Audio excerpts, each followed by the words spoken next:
Tərəflərin bərabərliyi, monoqamiya, qarşılıqlı öhdəliklər və bu sayaq ailə prinsipləri sırf iqtisadi motivlərə, o cümlədən miras və əmlakın bölgüsü kimi məsələlərin asan tənzimlənməsinə əsaslanır. Başqa sözlə desək, Qərbdə müasir ailə qanunvericilikləri ailənin tam şəkildə dövlət tərəfindən idarə olunmasını nəzərdə tutur. Əvvəllər ailənin səlahiyyətində olan məsələlər getdikcə dövlət qurumlarının tərəfindən ələ keçirilir. Müxtəlif ailə psixoloqları, ailə məsləhətçiləri, ailə hüquqşünasları, sosial xidmət əməkdaşları, uşaq tərbiyə mərkəzləri, dövlət dotasiyaları kimi təsisatlar ailə münasibətlərini, ailə üzvlərinin bir-biri önündə məsuliyyətini zəiflədir və müxtəlif məmurların nəzarətinə keçirir. Bəzi ölkələrdə dövlət məmuru uşağın harada yatıb yatmayacağına, nə yeyib yeməyəcəyinə belə müdaxilə edir. Bəzən valideyn yetkinlik yaşına çatmayan övladının cinsiyyətinin dəyişməsi kimi həyati əhəmiyyət kəsb edən qərarına nəinki mane olunur, hətta məsləhət vermək haqqından da məhrum olunur. İnsanların azad şəkildə idarə etmək istədikləri ailə artıq dövlətin hansısa funksiyalarını yerinə yetirən bir quruma çevrilir. Bəli, etiraz edə bilərsiniz ki, sosial xidmətlər ailəni zorakılıqdan və digər problemlərdən qoruyur. Lakin ailə insanın puxtələşməsinə və sosiallaşmasına şərait yaradan məhrəm mühitdir. Ailə həyatında qarşılaşdığı hər bir çətinliyə görə məmur qapısını döyən, yaxud ailə daxili münasibətləri məmur vasitəsilə yoluna qoyan bir cəmiyyətdə insan şəxsiyyətinə kölgə düşür, iradəsi isə zəifləyir.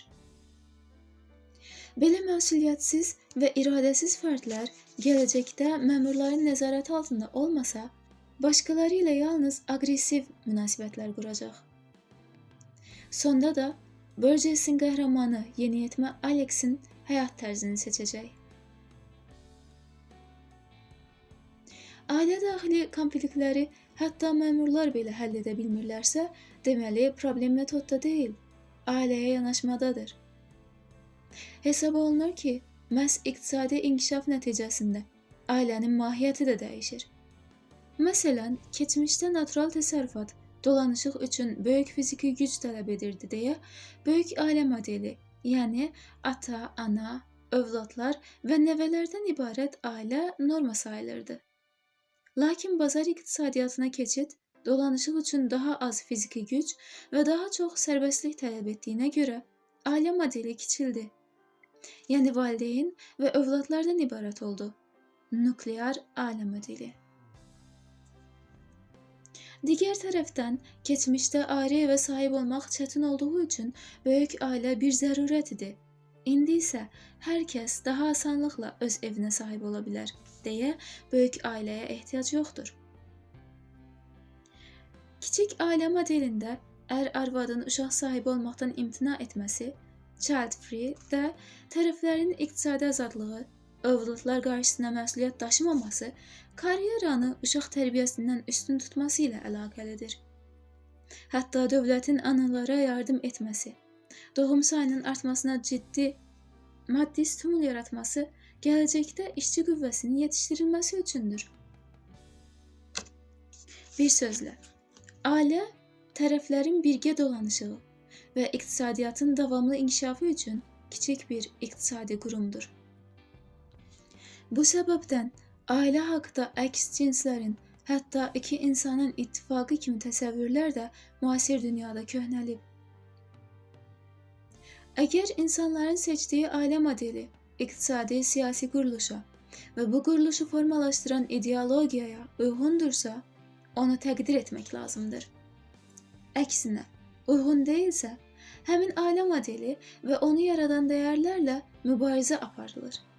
Ona görə də bu mübarizəni həyata keçirən müxtəlif hüquq müdafiəçiləri və hüquq müdafiə təşkilatları hansısa mənəvi prinsiplərdən çıxış edərkən o qədər də səmimi görsənmirlər.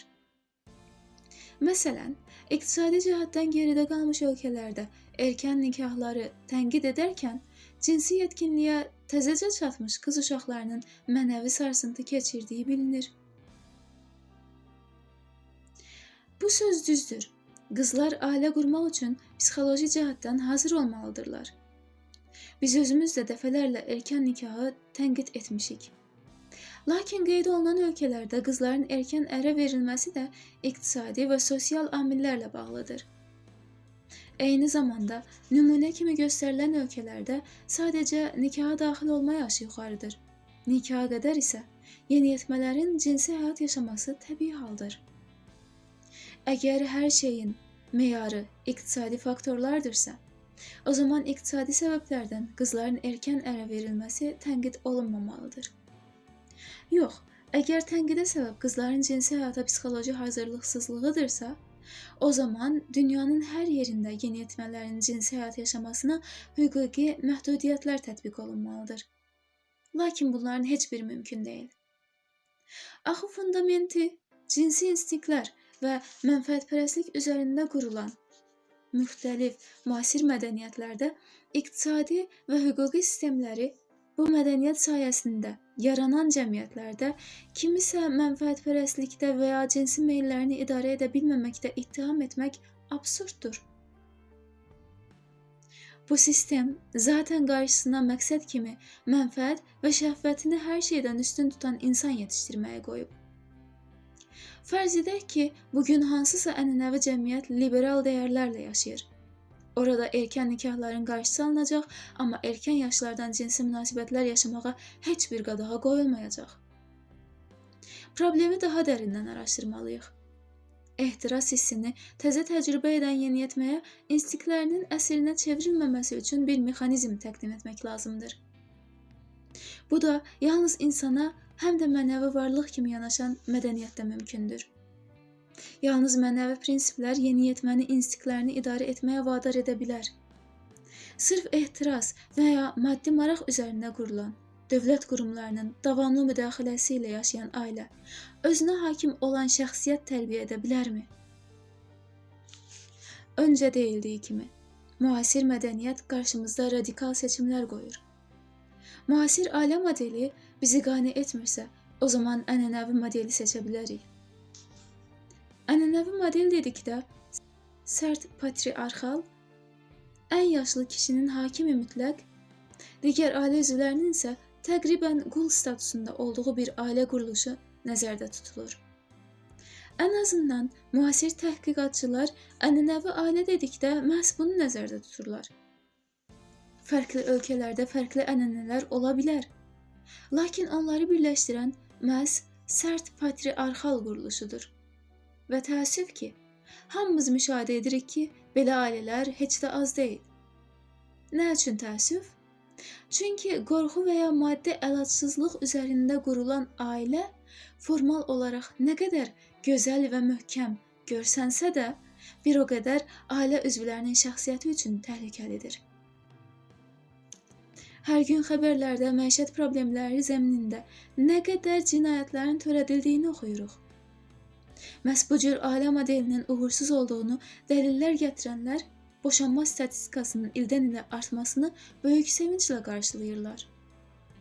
Bütün bunlar yalnız liberal deyil, elə ənənəvi cəmiyyətlərdə də müşahidə olunur. Çünki paytaxt və megapolislərin liberallaşması və liberal propagandanın bütün evlərə girməsi fonunda gənclər qorxu içində yaşamaq istəmirlər. Bəli, bu müsbət bir haldır ki, insanlar öz şəxsiyyətlərinə dəyər verirlər.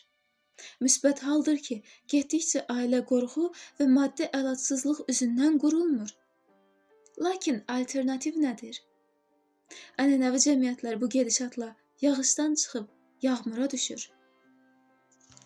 Bugün ailə iqtisadi quruma çevrilib dedik. Amma bu ifadə tam dolğun deyil. Ailəyə həmişə şəxsi mənfəət vasitəsi kimi baxanlar olub. Sadəcə 20-ci əsrdən etibarən bunu qorxmadan deməyə başlayıblar və bunu hakim yanaşmaya çeviriblər.